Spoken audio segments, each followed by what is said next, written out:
Welcome, everybody. I'm Matt Helmer, an Associate Director with the Aspen Institute Economic Opportunities Program. And it's my pleasure to welcome you to today's conversation, ESOPs, Job Quality, and Wealth Inequality, the Promise of Employee Stock Ownership Plans. This conversation is a part of our ongoing Opportunity in America series, where we look at the changing nature of economic opportunity in the U.S., think about what that means for workers, businesses, and communities, and really try to look at ideas that help create change and create change in a way that promotes shared prosperity and addresses issues of race and gender equity. Today's conversation, though, is part of a little bit of a mini series we're doing on employee ownership as well. In this series, we've been looking at different models of employee ownership, thinking how they're different and similar, thinking about how they work, and really exploring the obstacles to supporting their success and growth. So back in November, we had a conversation on worker cooperatives, and today we'll be discussing employee stock ownership plans, or ESOPs. Part of the backdrop for these discussions is really a rising tide of interest in employee ownership, and that includes policymakers. We've seen some recent bipartisan legislation, such as the Work Act. We've seen some state level policies and action being developed that are designed to encourage employee-owned companies. And this really marks kind of a new turning point and some new momentum in the discussion around employee ownership, which is really exciting. But this is really the result of a lot of decades of hard work and dedication of so many experts, researchers, policymakers, workers, business leaders, philanthropists, including those on our panel today. So I just want to start by acknowledging all that dedication and hard work for getting us to where we are today. And part of where we are today includes this good body of research that really demonstrates the benefits of employee ownership. So we know that when employee ownership is designed well, it works really well for workers, right? Workers in employee-owned companies have equal or better pay and benefits, they have better job stability and security, and they have increased opportunities to build wealth. And oftentimes they have a greater say in the workplace. They have more autonomy. They have a better seat at the table, which is also good just for their job satisfaction, for their dignity, but also translates into a lot of business outcomes. So we know as well that employee ownership is good for the business because of all this research that's been developed. So employee-owned companies often have less turnover. They demonstrate higher resiliency in economic downturns. They can have higher productivity and so much more. And all of this kind of makes logical sense, right? Companies are powered by people, and people really have a deep connection to the things they own. And it's really even kind of hardwired in our brains. So researchers find that when we're shown images of the things we own, the part of the brain that's associated with like rewards and motivation really lights up, which means we're often engaged and invested in the things we own. We care about them. They're a big motivator for us. We want to take care of them. So we take care of the things we own, and really owning a business is no different in that regard. But employee ownership is also really good for communities. It allows them to retain jobs. It allows them to keep the wealth and assets they've built. And it can strengthen civic engagement and participation, which is good for our democracy. And we'll dive a little bit into that today as well. The late and great John Lewis said, employee ownership is the foundation of a stable economy and a stable society. So for many of these reasons, employee ownership is one of those unicorns today. It's one of those rare things that really has bipartisan appeal. Over 70% of Republicans and Democrats say they prefer to work for employee-owned companies. We see more left-leaning senators like Bernie Sanders being supportive of employee ownership, saying it's one of the most important ways to promote economic democracy and ensure everyone has a stake in the success of our economy. And then on the right side of the political spectrum, we have people like Republican Senator Joni Ernst, who says employee ownership can be an important way to retain jobs and keep businesses in local communities, providing stability and opportunity for workers. Several decades ago, Ronald Reagan was a strong proponent of employee ownership. He called it a people's capitalism and said it was a path that befits a free people. So all of this bipartisan appeal and this clear research on the benefits of employee ownership, I think, raise an important question, which if it's so great and so popular, why don't we have more of it? And why don't we do more to support it? As I said, we're going to talk about ESOPs today, and that's our most common form of employee ownership in the United States. It covers about 6,000 businesses and about 14 million workers, which is great. I mean, that's a good number to start with, but in a country with, nearly 165 million workers, it's still a pretty small percentage. And the numbers of people in ESOPs over the last decade have really kind of stagnated. But we're kind of reaching this big opportunity here in the next decade or two, where a lot of baby boomers are about to retire. Now, these baby boomers own somewhere around 12 million businesses. It's estimated that 70% of these businesses will change hands over the next 10 to 20 years. And that's going to represent a transfer of wealth of somewhere around $10 trillion potentially. So that's really kind of a once in a generation opportunity to really remake our economy to be one based on shared prosperity. And I think it again kind of raises some important questions like what would it mean to have an economy that had more employee ownership? What would it mean for workers and addressing issues of job quality and wealth inequality? What would it mean for business innovation and our economic competitiveness? And what would it mean for our democracy? And importantly, how do we make it happen? We have a really fantastic set of speakers that are going to dive into these questions in just a second. Really quickly on the logistics, all attendees are muted. We want your questions, put them in that Q&A box. We also want your perspective, your resources, your feedback, put those in the chat box. We love your feedback, so take our survey at the end of the event. Help us continue to get the word out about employee ownership. Tweet about today's event. Our hashtag is Talk Opportunity. If you have any technical issues during the webinar, please message us in the chat or email us at eop.program@aspeninstitute.org. This event is being recorded. You will get a copy of it. Don't worry about that. We'll make sure it's in your inbox here in the coming week or so. Closed captions are available. Click on the CC button at the bottom of your screen to activate them. So as I said, we have a great set of speakers and a terrific moderator today. I'm just going to put quick names to faces, and you can read more about them on our webpage.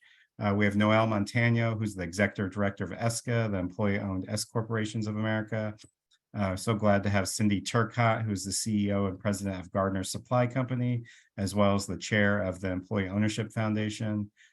Grateful to have Sean Tamba Matthew, who's a shareholder of the law firm Stevens & Lee, and he works with its affiliated business, SES ESOP Strategies. And many of you, if you don't recognize those names, which I'm sure a lot of you do, if you know a little bit about employee ownership, you'll also recognize Corey Rosen's name. He's the founder and active staff member of the National Center for Employee Ownership. And I'll just break my note on brevity real quick to say Corey has a terrific new book out with his colleague John Case. It's called Ownership, Reinventing Companies, Capitalism, and Who Owns What. There's a copy right here. I encourage you to pick it up. It's a great overview of the history of employee ownership and how different forms work. I keep a copy in my backpack and keep coming back to it. If you know a little or a lot about employee ownership, it doesn't matter. It's a great read.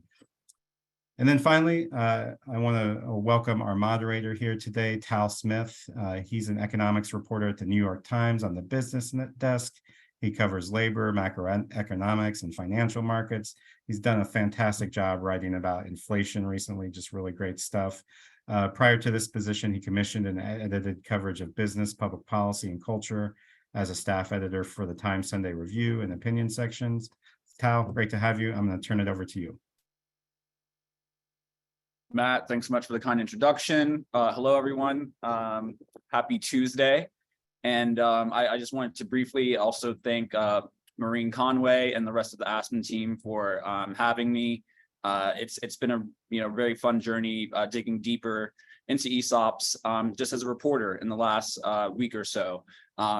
Really, a couple of months in preparation for today's discussion. So with that, I'll just open with a few thoughts that I had, which connect to some of the conversations that I was having with Corey Rosen before we began, which is this idea that we all know income inequality, wealth inequality, how for essentially generations, some would say 2 generations, has been increasing, and there's a sort of helplessness and hopelessness that can sort of come with that. I'll just go to my notes here that I brought as I was thinking this morning about how I should open, and I think it helps to talk about the scale that we're dealing with.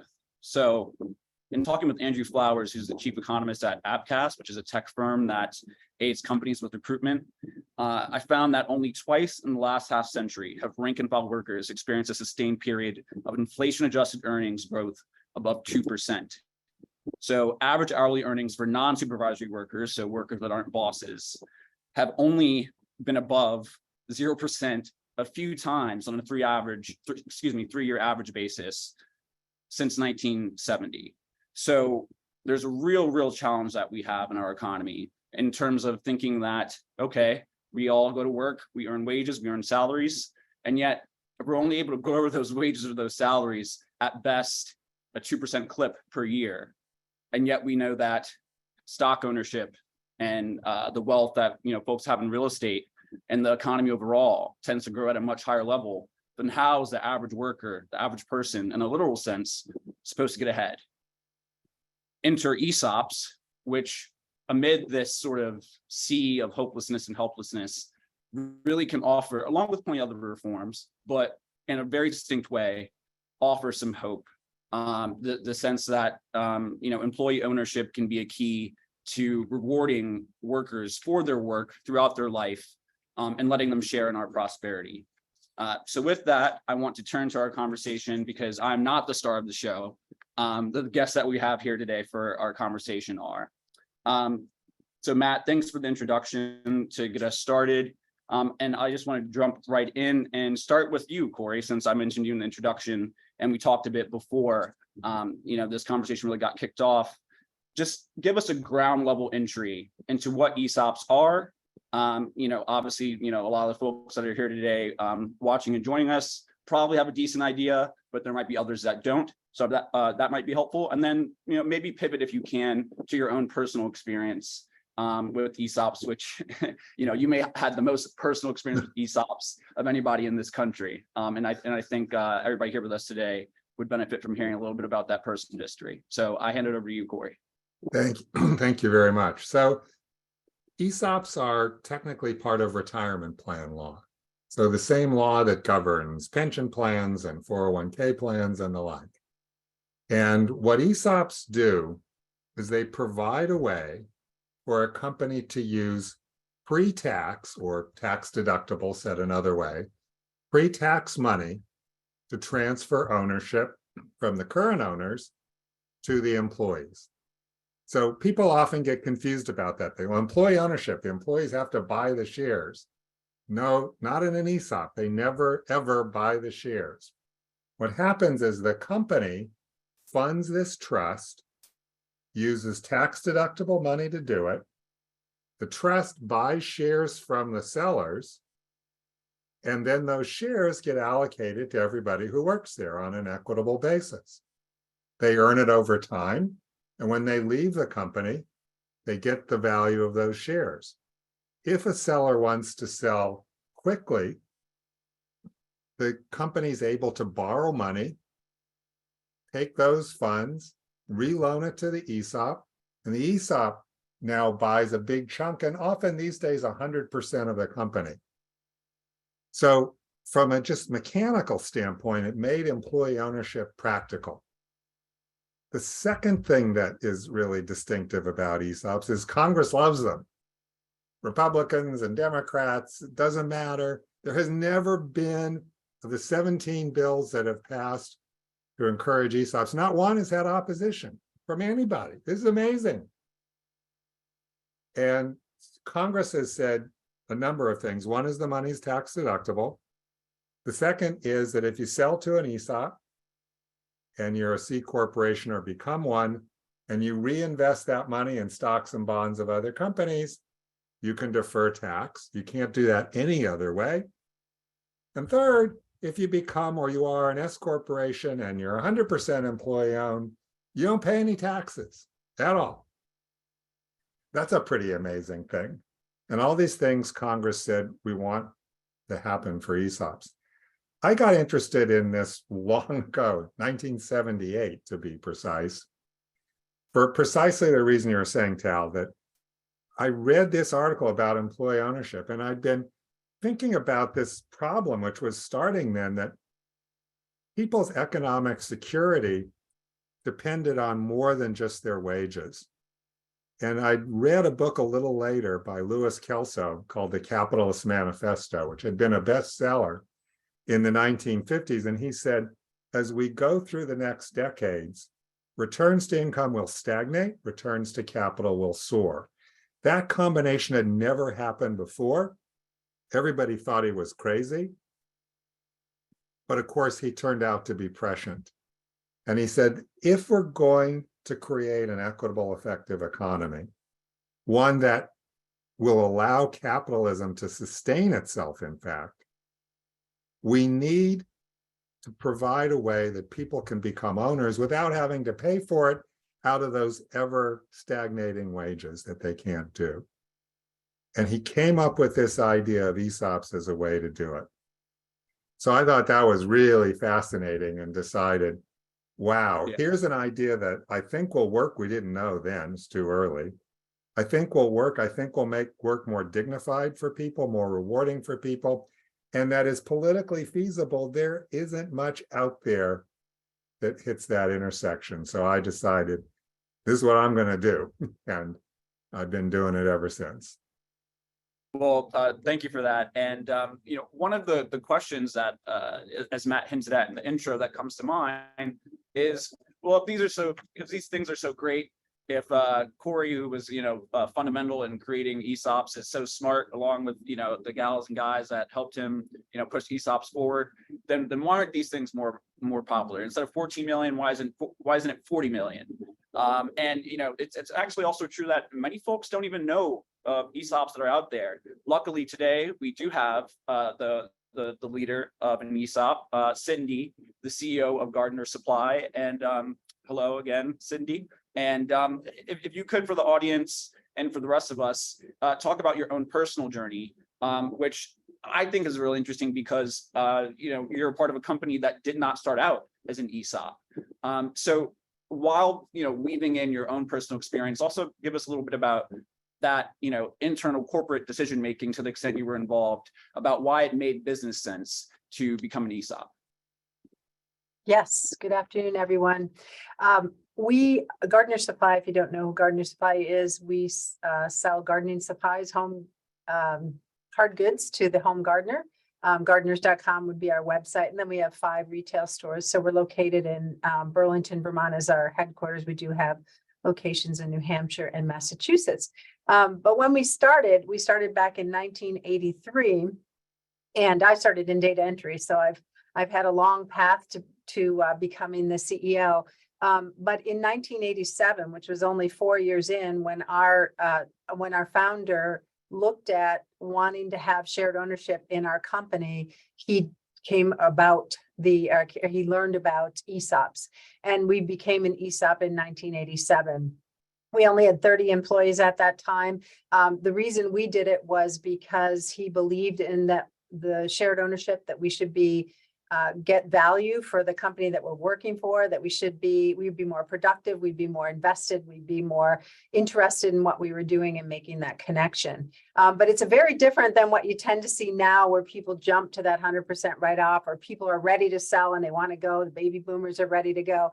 We were a bit different. He was in his late 30s at that time.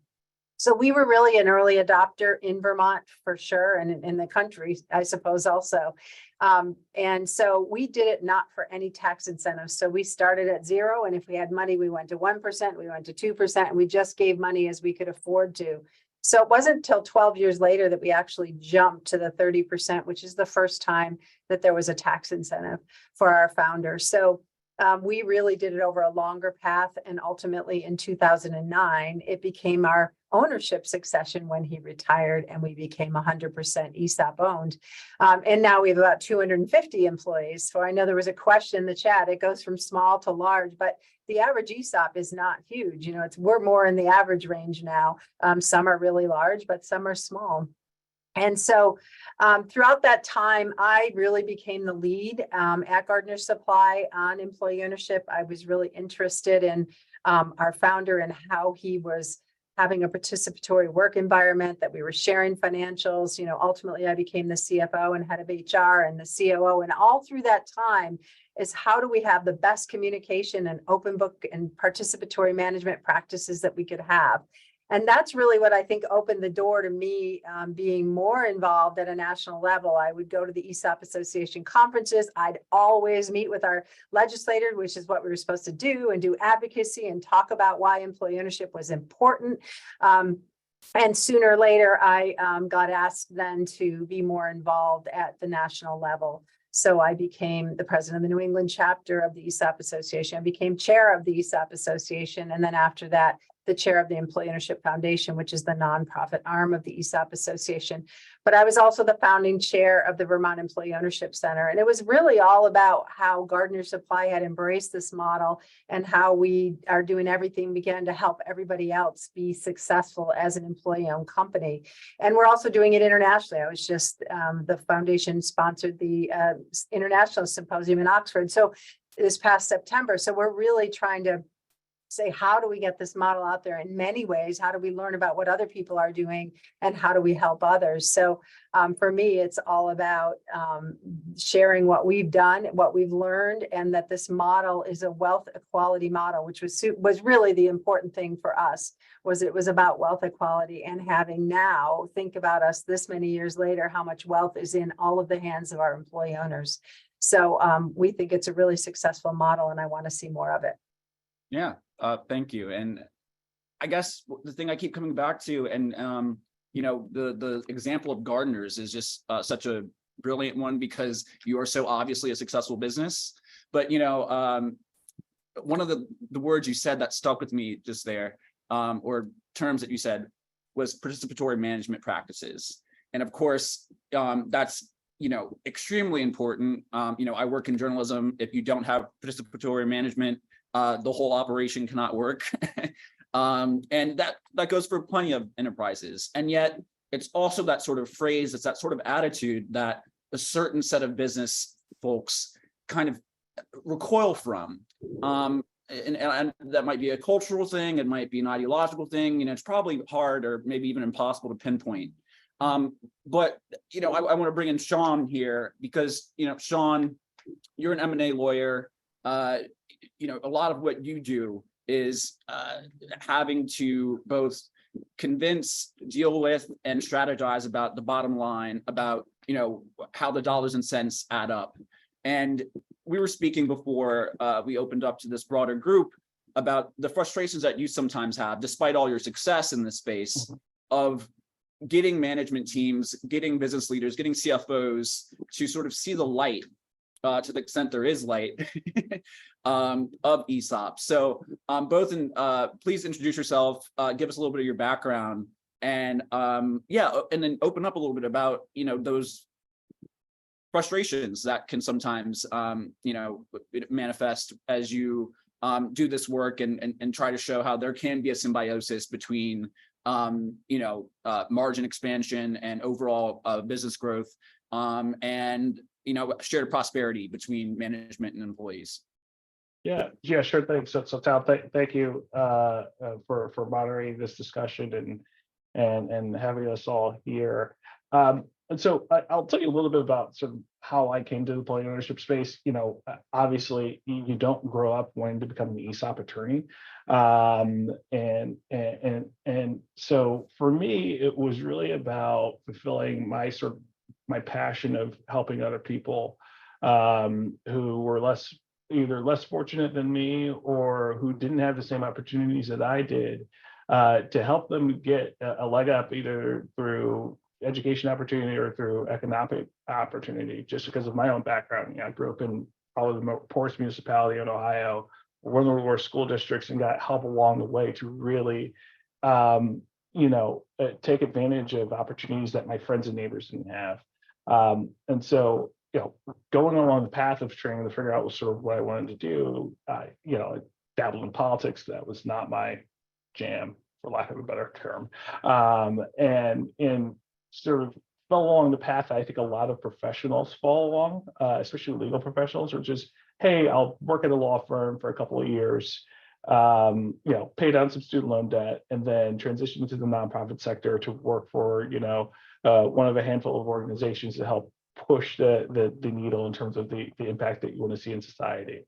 I fortunately had the opportunity to meet my colleague and mentor, Jim Steicher, who founded SES several decades ago, and was introduced to the concept of employee ownership through ESOPs, and was, you know, impressed by the impact that it had on employees and on the business owners who wanted to, you know, continue their legacy in their communities beyond their exit, which, when we get into some of the frustrations that you see with other, business brokers or advisors or folks who are dealing with lower middle market or middle market companies, they fail to sort of give the full spectrum of opportunities for transitions to their clients. Much of it is self-interested. To be frank, there is a path to getting your fee in a transaction, and it's selling to a financial buyer or strategic buyer. They don't necessarily go down the ESOP path because it's a regulated path and requires some more complex analysis than your typical M&A transaction to make sure that you're complying with various regulatory requirements. But it's not that different. So, it's the frustration really lies on sort of dispelling some of the myths about, hey, they're too complicated, or hey, they're too expensive, or hey, I heard that this guy was sued for some ungodly sum of money, but because the Department of Labor came after them, and it's trying to help people understand the real risk that's there as it relates to the regulated piece of it, but also to help them understand how the ESOP option fits within the sort of series of options that you have when you talk about transitioning your business, and dispelling some of the myths and dispelling some of the complexity that folks assert that's there, and when it's really not. Yeah, thank you. And to make sure that we make sure everybody gets involved here, last but certainly not least, we have Noel, who, as we mentioned, leads ESCA, which is celebrating its 25th anniversary. So congrats to them, and congrats to you, Noel. Noel, please introduce yourself, as everybody else has here today. And in the spirit of that 25th anniversary, if you could give us the arc, even if there's been wiggles, even if there's been ups and downs in that arc of ESOPs, within this 25-year period, what have been some of the best years? Are those best years recent ones? Are they, back in the early 2000s, or was it pre-pandemic? And where are we now? Sure. Well, thank you. And it is a big year for S Corporation ESOP. So just a little bit of background. I was working on Capitol Hill for then Chairman of the House Ways and Means Committee, Bill Archer, when the big 1996 tax bill was passed. And that is the bill that created the S Corp ESOP structure. So while Corey, 25 years before that, was working on C Corporation ESOPs, there was an initiative to allow S corporations to be owned by an ESOP. And you can imagine that's a pretty complicated structure, right? When you're marrying a pass-through entity that's owned by a tax-exempt trust, a qualified retirement savings plan. So ESCA, the Employee-Owned S Corporations of America, was formed by a handful of companies that realized once they transitioned to this structure, because of the tax benefits, because of what it would mean for their companies, it was critically important that there be a coalition or an association that would protect this structure, because everyone knows what Congress creates, they could do away with. And just because there's a lot of bipartisan support, and there is a lot of bipartisan support for S Corporation ESOPs, but that's because the community has been active for these 25 years, educating members of Congress. So ESCA has grown in that time from 20 companies to about 200 member companies. Our companies range in industries from engineering to contracting to manufacturing, construction, grocery stores, convenience stores, service industries, and they represent about 300,000 employee owners. And they range in size from companies that might be 50 employee owners to companies that are 40,000 employee owners. And they get bigger, just like what Cindy said and what Sean does. I mean, through mergers and acquisitions, our member companies are often acquiring small family-owned businesses where the owner doesn't have another path or wants his employees, his or her employees, to become part of an ESOP.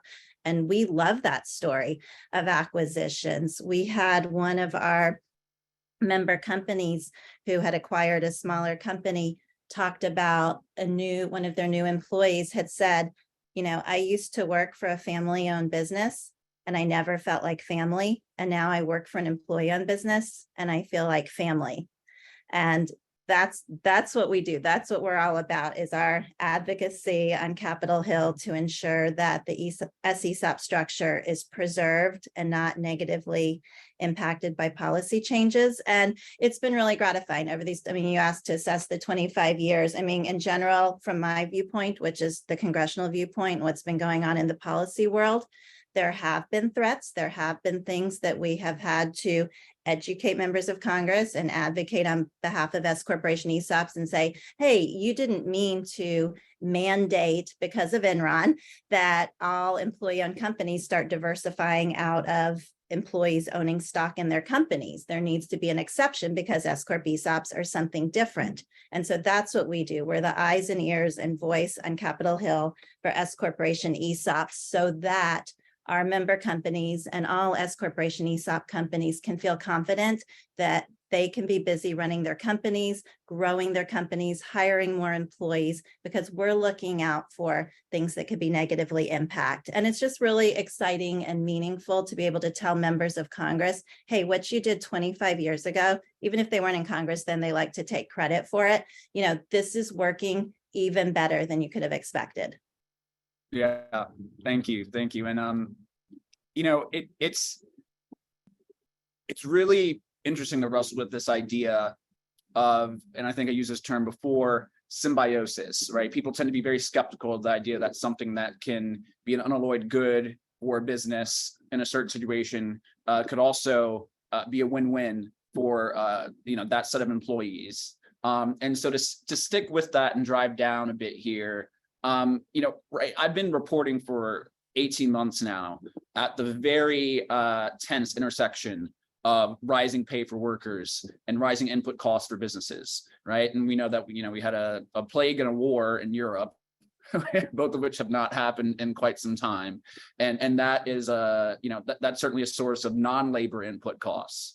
And yet it is also true that, you know, what economists call reservation wages, the you know, the floor of the amount of pay that a worker will accept for a given job, you know, that's gone up in a lot of industries, in some of those industries that you've mentioned, actually, and you're open. And so if you could, and I know that this, you know, in a sense drifts a bit from, you know, corporate structure and some, you know, legal and policy advocacy into the realm of, you know, data wonkery, but I know that you are expert at both. So in embracing that, lean in for us and tell us a bit about that, like, you know, those rubber meets the road decisions where, you know, an employee may not see an ESOP as a fit for them, if that ever happens, and times when businesses decide against them, even if you think that it doesn't make business sense for them to do so.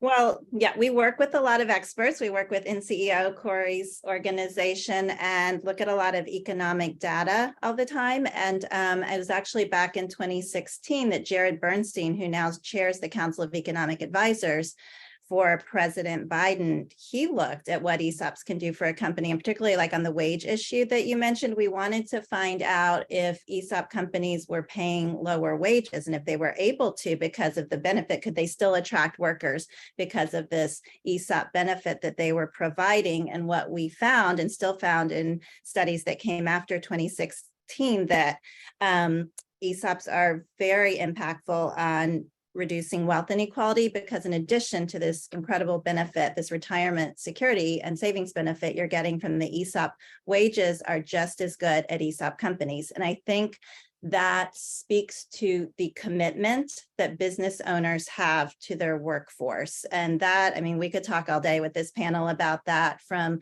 studies that show during the economic downturn of 2008, 2009 to the recent pandemic, that these companies are in it for the long haul. So they are looking out for their workers. They're looking out for their workers in terms of the wages they provide, the benefits they provide. The majority of S Corporation ESOPs, in addition to offering the employer provided ESOP that they fund, also offer a 401k. So they've got 2 retirement plans, and they're also looking to retain their workers. We've heard so many incredible stories from our member companies, whether it was during the pandemic and again, the economic recession, back in 2008, that they hung on to their workers. They did what they needed to do, whether it was reducing hours, whether it was just furloughing people for a little bit, because they knew that the good times would come again.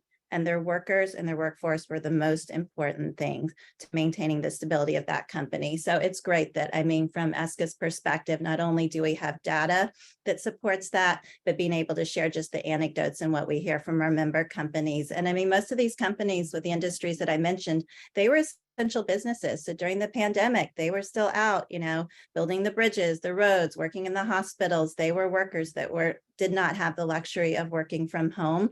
And I think their employers recognized that, increased wages where they could. And that just shows the value that employee-owned companies place on their employees. Thanks. Cindy, what do you make of all this? I asked you before we got started whether, partner supply and this employee ownership structure that you all have there, whether that is something that comes as a pleasant surprise to workers versus workers that actually sign up and apply because of their knowledge of employee ownership at the company. What share of worker do you sort of see in that situation, or both? Yeah, I would say both. I would say that do the majority of employees know that we're employee owned? I would say probably not. We have a lot of hourly workers, and what does that even mean? I think people don't necessarily know what that means. And so they're entering into a workforce that is just hopefully a very different work environment in terms of how we run our business and how involved they are, and our staff meetings are, how much we communicate. So I think that's where the connection. So I think they immediately see the difference when they see how they're treated and how they're oriented. And I think that one thing I'll speak to what Noelle said is that we were a company that was very much impacted by the pandemic, in that we were all of a sudden, the first week or two of I'll remember that first week where we had expected 14,000 orders and we got 32,000. And for us, it's all about, oh my God, what are we going to do? We don't have enough employees. And talk about a group of employees that leaned in and did whatever it took to manage a really difficult situation where we didn't have enough people, we didn't have enough product, and customers wanted help. And they were scared and they wanted to grow their own food. And so that's where you see the power of employee ownership is how they responded. And they came to work every day, even though a lot of people got to stay at home. They didn't get to stay at home. We were open, we had a warehouse, we had retail stores, and we were trying to help the customer. So I think that when they arrive and not only see how they're treated and how the participatory workforce works, but also now all of a sudden you get a piece of the company, you get a large percentage of your pay, at least at this point for us, in a contribution to the stock in the company you work for. We pay well, compared to others, and we have really great benefits. So the one thing that I wanted just to mention that when we talk about retirement is that I think it's really important that we don't talk about ESOPs just as retirement plans, because that doesn't resonate for someone who's not staying, or they're young, or that their intent isn't to be there for 40 years. It's a wealth move, and in 10 years, if they stay for 10 years and they have whatever $30,000 or $50,000, isn't that great? It doesn't matter whether they're there at retirement. They're still getting a pocket of money. So I think how we talk to employees about that too is important, so that they get it. And the more employees talk and the more our community responds to us being employee owned, the more we are getting people that understand that we're employee owned. So I guess that's the best way I'd answer it. Thank you. And sticking with the idea of this not just being, for lack of a better term, a sleepy sort of retirement vehicle, though we should all not disparage retirement vehicles as sleepy. Retirement vehicles are important. It is true that ESOPs can be a form of wealth building. And when we think about wealth inequality overall, I think all of us here are well aware that people of color in particular have struggled to build wealth over the past few decades, over the past few centuries, actually. And so on a serious note, Sean, you along with your colleagues at Aspen, Rutgers, and others have been pivoting to not only talking about how this makes business sense, but on a social level, on a pro-social level, how ESOPs can also be a way that we can, not just lessen racial inequality in the data, which, may cause some charts to look less egregious, but in a real material way, allow households, Black households, Hispanic households, other people of color to build wealth in a way that can really change folks' lives down the road.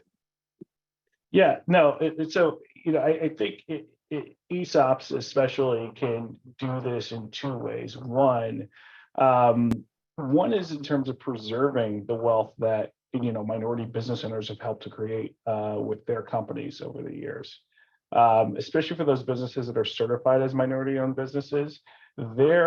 Their range of options for exiting their company can oftentimes be limited if they are reliant on their certification status to drive their revenue, right? And so what an ESOP can do is create a buyer where the effect of selling to a strategic or selling to a private equity company that won't be able to get that certification, that the ESOP, especially if you can get to that same level of ownership that's reflected in the minority business owner through the ESOP on a look-through basis, can be positive. And there's some things that we're working on that we can touch on a little bit later as to help drive that home for a lot of minority-owned businesses, especially.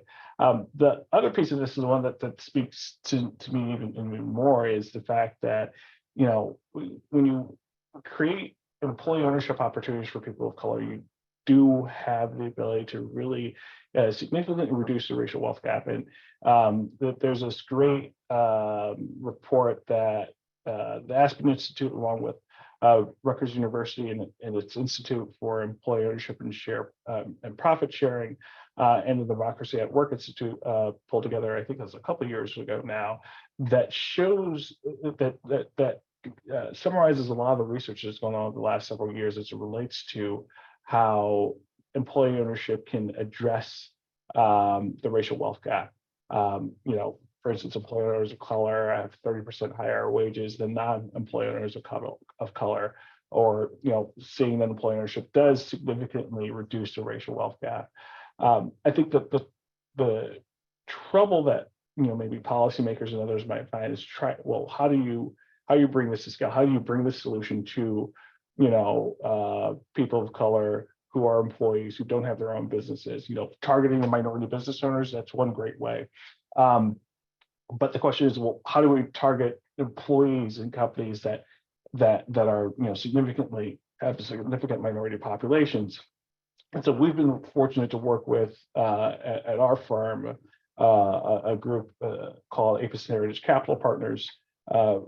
Brand new, two new fund managers who are college classmates and friends at Morehouse, Todd Leverett and Phil Reeves, raised an oversubscribed fund last year that closed at around $58.1 million.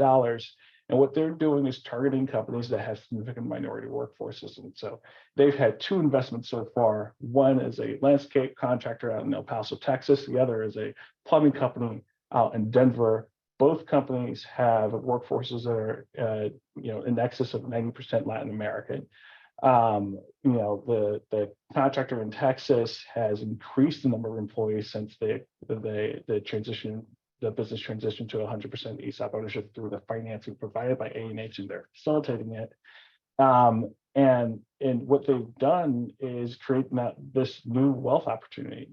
It's been very appealing. It's been able to attract and retain people who otherwise would not be, might not have been working with that company before.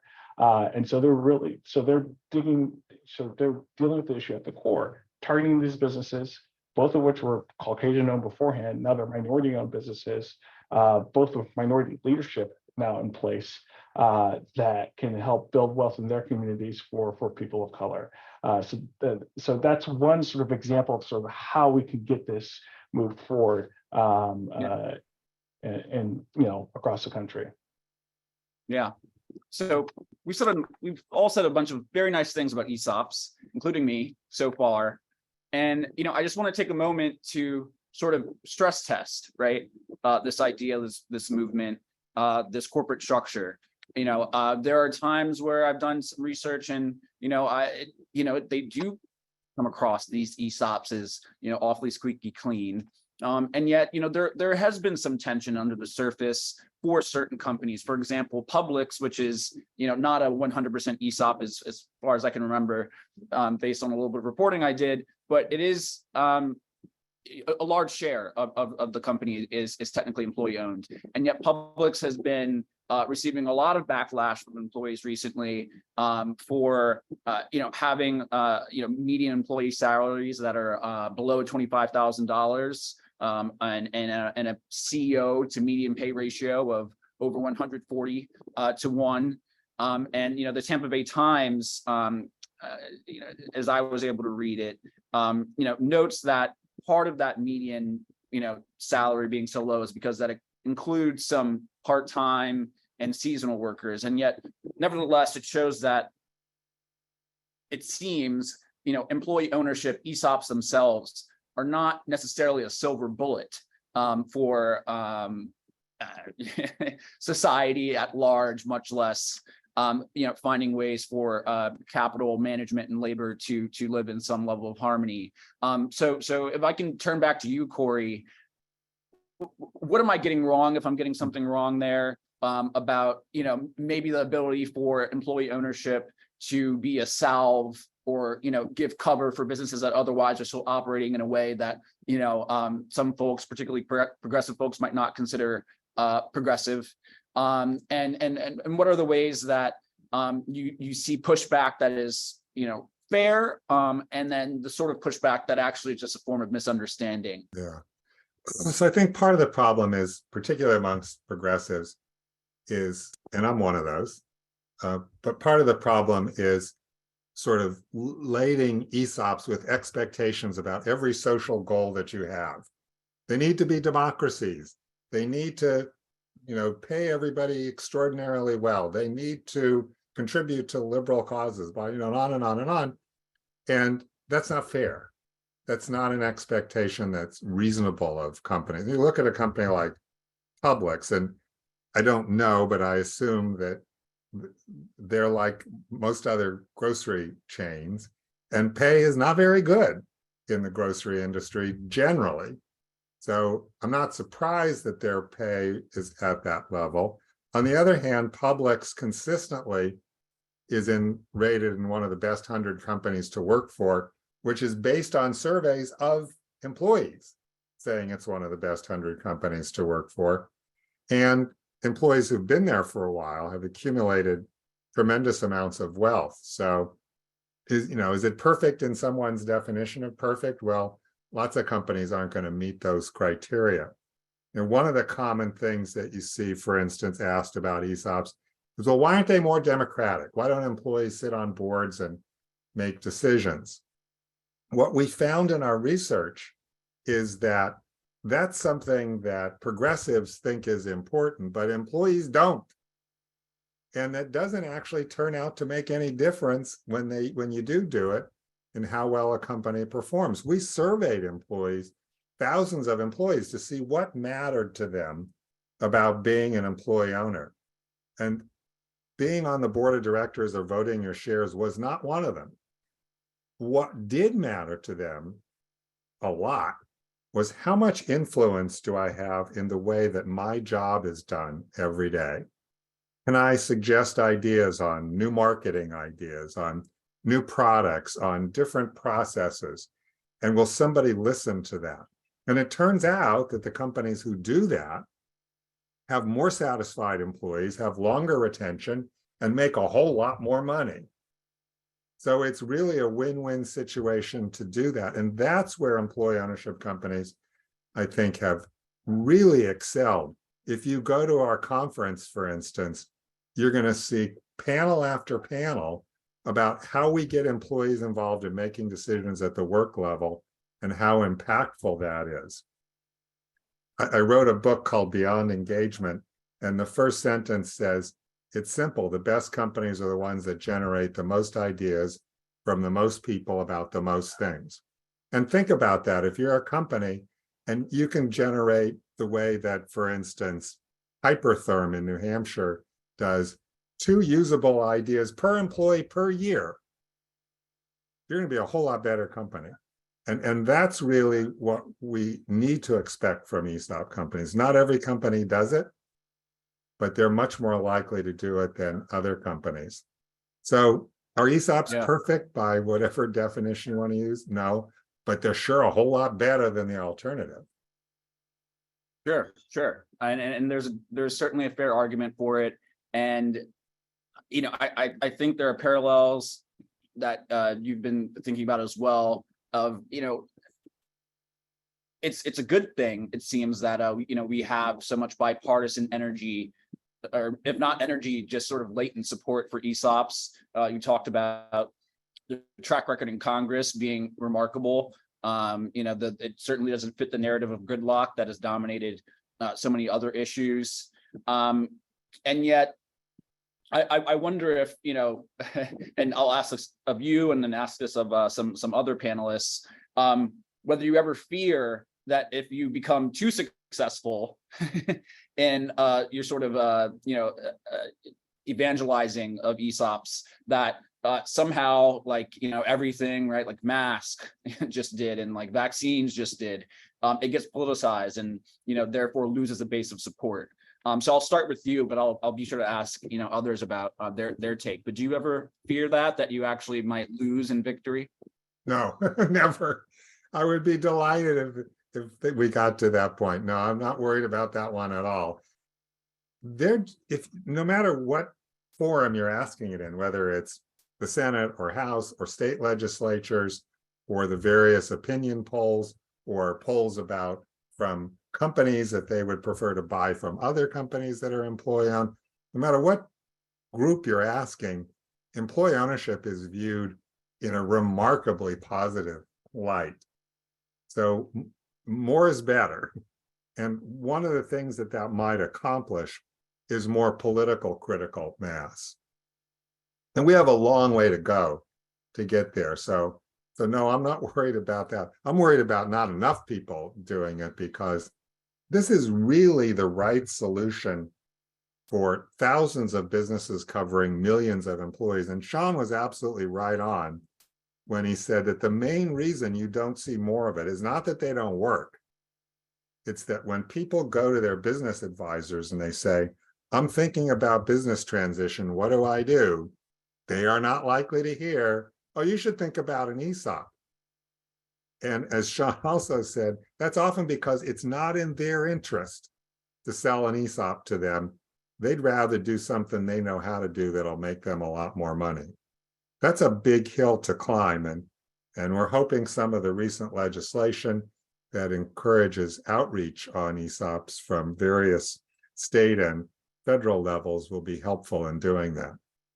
Yeah, Noelle, if you could hop in and dig in deeper for us about you know, some success stories and some stories of you know, challenge in evangelizing ESOPs, you know, having, you know, more uptake. I was really surprised to learn, and a bit embarrassed I did not know about it, that in certain cases for some businesses, if you work your way towards 100% employee ownership and become an ESOP, you can actually greatly reduce your tax bill, while also, you know, providing these pro-social benefits to your employees and to the sort of, you know, community of the business. And yet, clearly getting there, whether it's through you know, gaps of knowledge or sort of strategic hurdles, is a thing. So, you know, digging a little bit deeper into the weeds for us here, since I think everybody at this point, if they weren't before, sort of knows the basics. Get into the weeds for us here about what determines success or not in these regions. And as you said, it's an incredibly intricate tax structure, but it was intentional. I mean, there are no way are they loopholes. Congress deliberately designed the S corporation ESOP structure to encourage employee ownership and retirement savings through this complicated structure with significant tax benefits. And again, not a loophole. The taxes are being paid as they are with any other qualified retirement savings plan. When the employee owners retire, start drawing down money from their ESOP, or if they've rolled it over to an IRA, They're paying individual income tax rates. But it was designed that way because the companies needed that capital to grow the business and to pay for those retirement costs. So it is complicated. It takes a lot of education. And I think what's particularly important to continuing our efforts to build support in Congress is to make our message current. What are people talking about? What are the issues of the day? So recently it's been the Great Resignation and finding enough workers, and are employees happy with where they're working? Are they all quitting en masse? So a new study, and I know I keep bringing up studies, and they're all on our ESCO website. I'll include that in the chat, but we're going to release a new study that NCEO has been working on for us that shows the quit rates and the layoff rates are much lower. So it's very important that we keep the current messages, what's going on, what are policymakers talking about, and how do we relate ESOPs and the benefits of employee ownership to that. I mean, members of Congress were thrilled to meet with us virtually during the pandemic and hear about what our companies were doing to keep their businesses going, to keep their employees, to keep contributing to the local economy. You asked about why there aren't more ESOPs, and Jared Bernstein also did a study for us on that. And it's a lot of things, but it's primarily education. And what you mentioned, our advisors offering this to business owners looking to transition out of the business. There aren't enough advisors that are saying this is a really strong, viable alternative.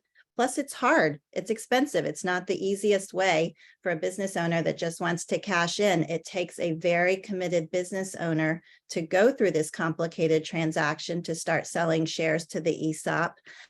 Again, not the easiest way out. They have to really be committed. And those are the business owners that you see making this transaction because they're committed to keeping their workforce intact, not seeing their business just be sold off, split into parts. They want to keep it local. They want to keep it together. And that's why we firmly believe that Congress should continue to encourage and promote and protect this structure. Mm-hmm.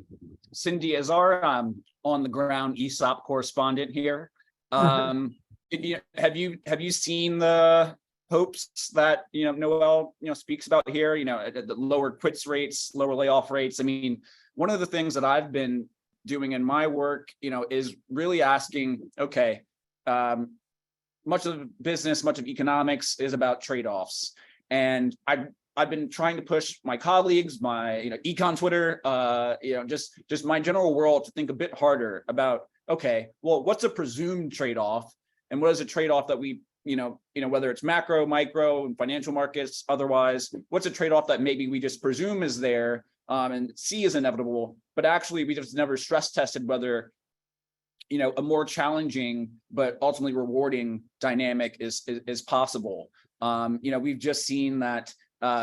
We got down to 5% Black unemployment for the first time, and yet it's in a situation where it's deeply threatened by an oncoming recession that could wash that away, at least temporarily. And so that brings me to the question of, can ESOPs, in a way that obviously, as Corey told us, not be a silver bullet for all of society's problems, but do you think if there were more companies that were set up like Gardner's, that there'd be less volatility in terms of hiring, employee retention, and so on and so on? And to the extent you're comfortable sharing it with us, what are some of those challenges that Gardner's did see? Maybe during the pandemic, when obviously there were a lot of good reasons to be scared of being an essential worker.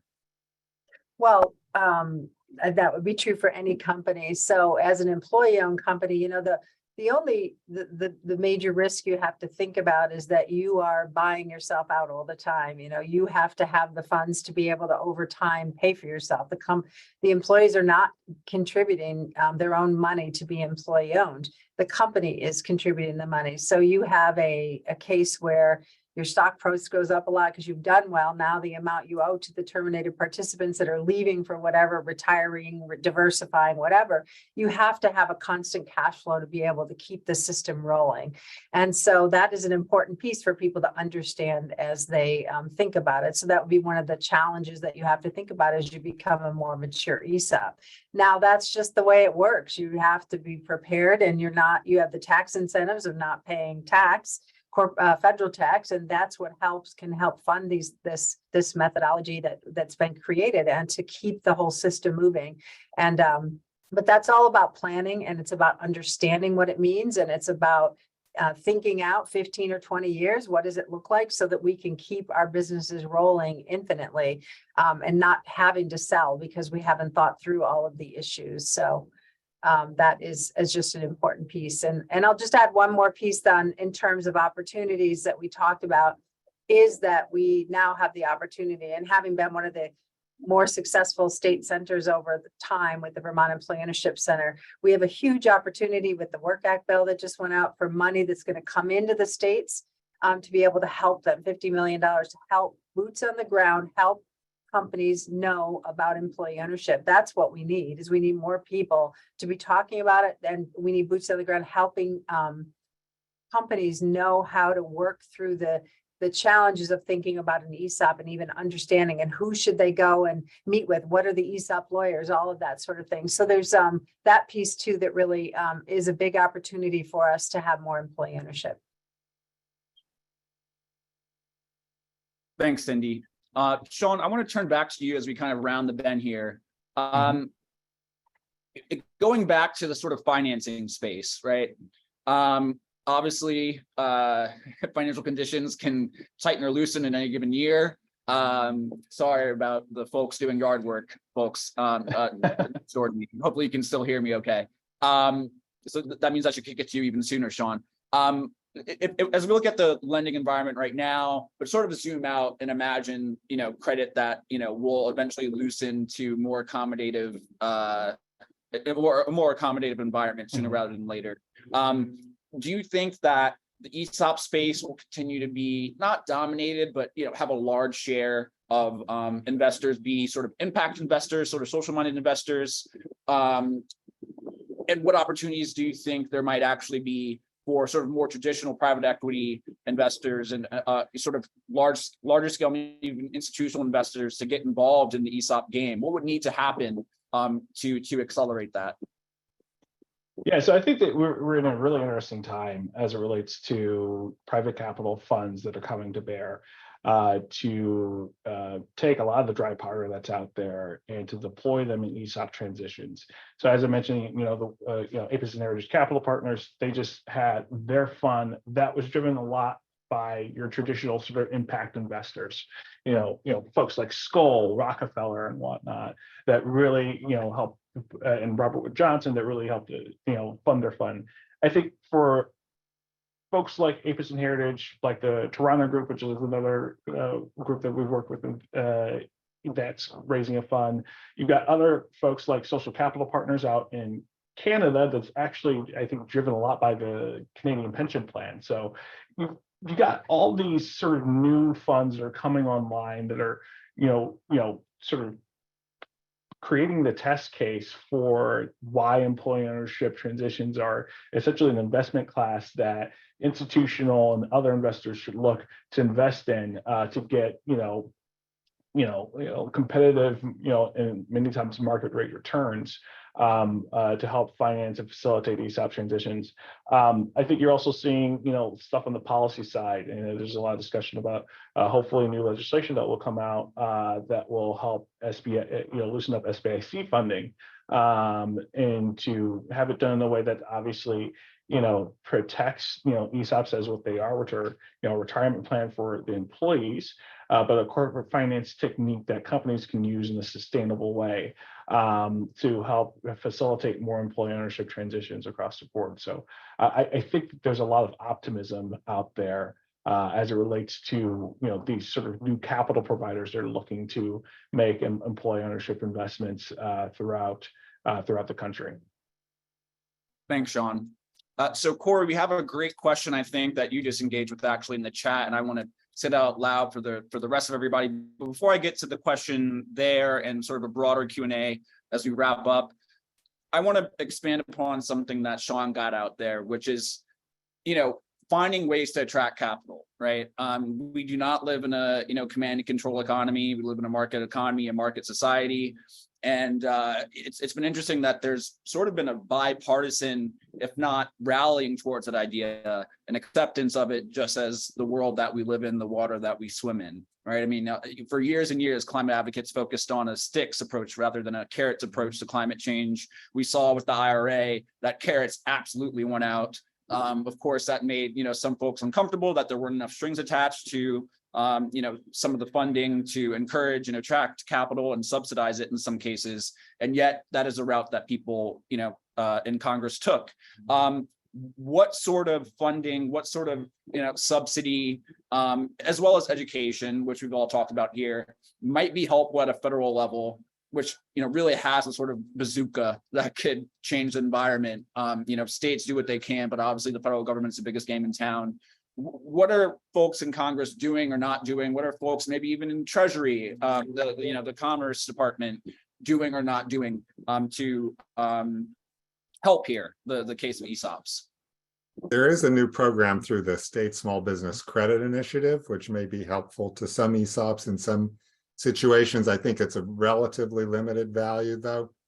What I think really would help, and Sean sort of made reference to it, is a bill that hasn't been introduced yet, but will be, that would solve what I think is the remaining biggest financial issue for ESOP transitions, which is if I want to sell my company to an ESOP, and I want to sell most or all of it, I can get a bank loan maybe for some portion of that, but I'm not going to get a bank loan for 100%.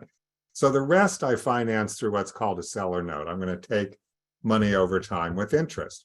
Well, if that doesn't work for me sometimes, I'm 72 and I want to sell and I don't want to wait. So I'll sell to somebody else.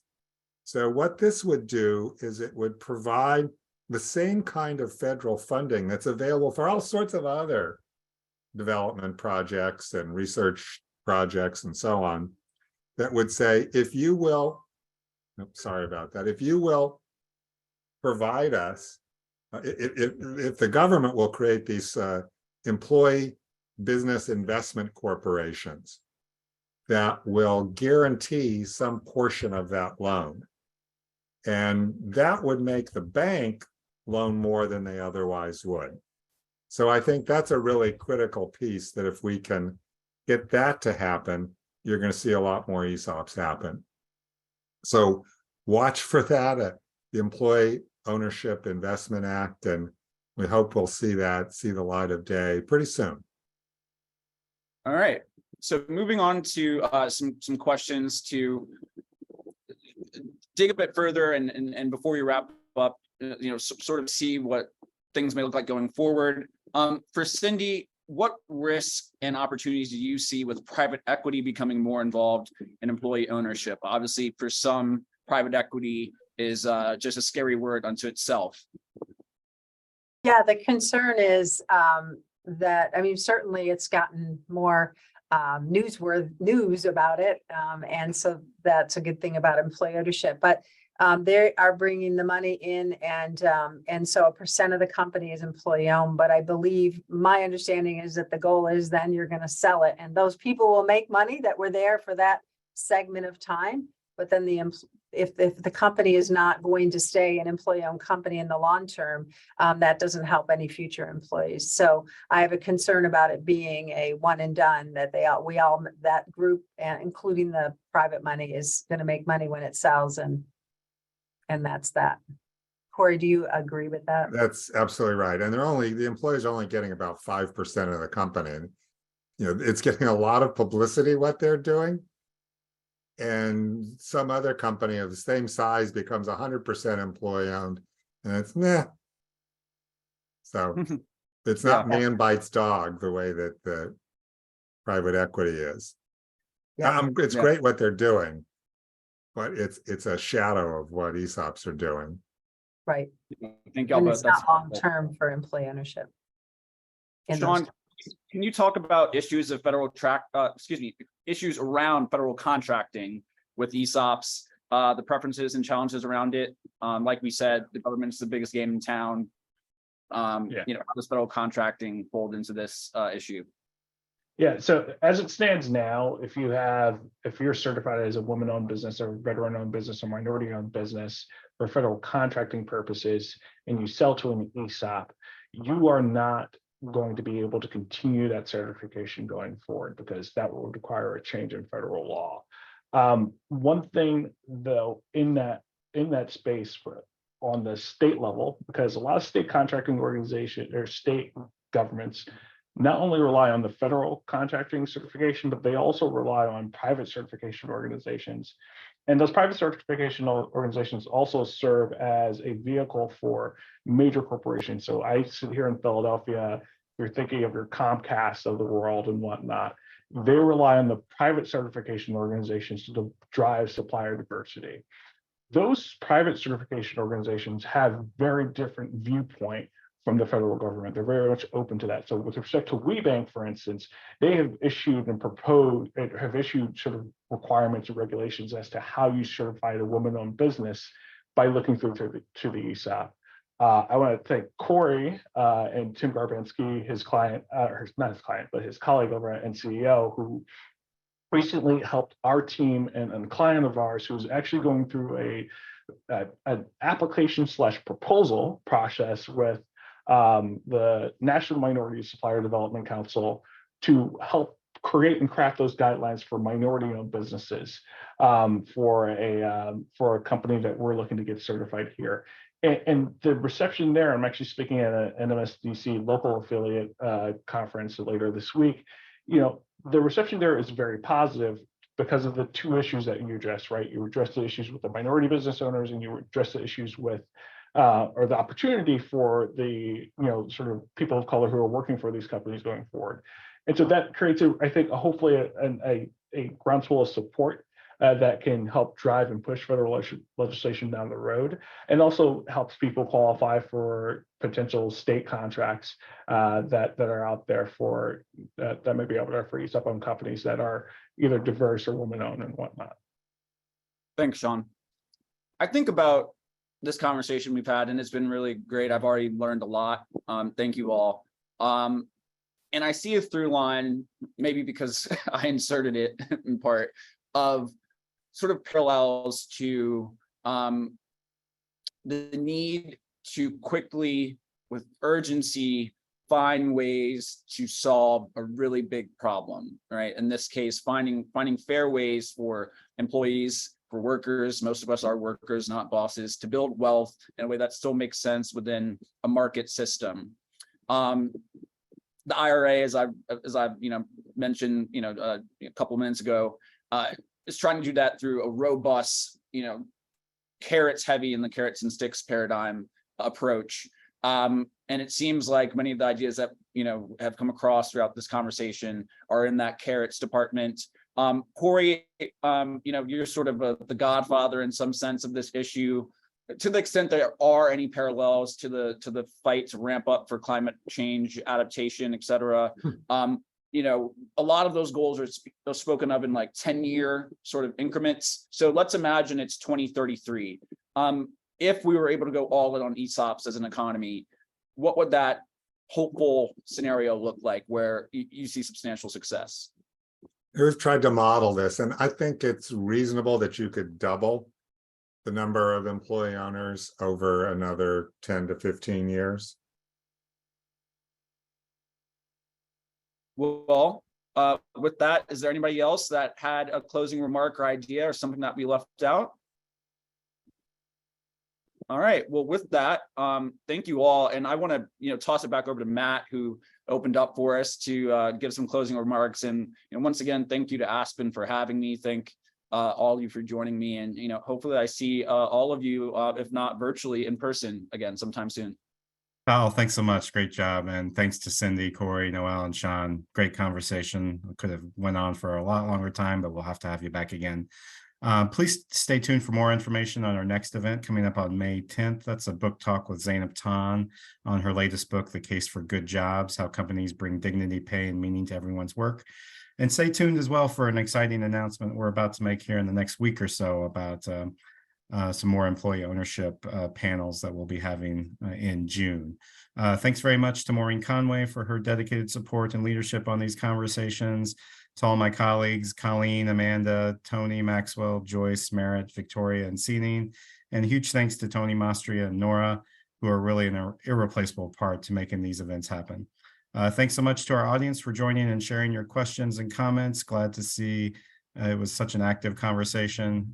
Please take a moment to respond to our quick feedback survey, which should open in your browser as we close this out. You can always email us too at eop.program@aspeninstitute.org.